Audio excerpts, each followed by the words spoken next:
Anyone who's already jumping down our throats is like, this is Hamas propaganda. Sit down, you're gonna be all right, okay?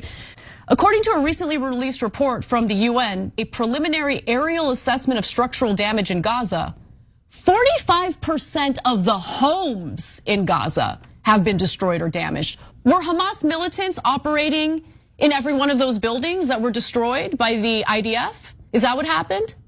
I'm curious. Yeah. I'm curious because that's the excuse that we get. By the way, we're told over and over again, don't trust anything that comes out of Hamas. Don't trust anything that comes out of Gaza because it's controlled by Hamas.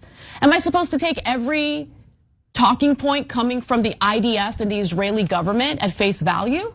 They just justify everything they do by saying, oh, there are Hamas militants operating in the tunnels underneath. First of all, can I see some evidence of that? Is there any proof? Or are we just supposed to take what Israel says at face value? Because I refuse to do that.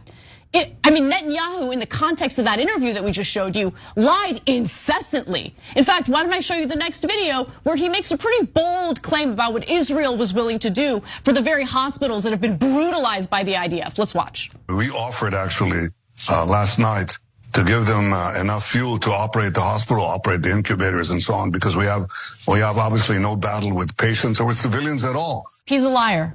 He's an absolute liar.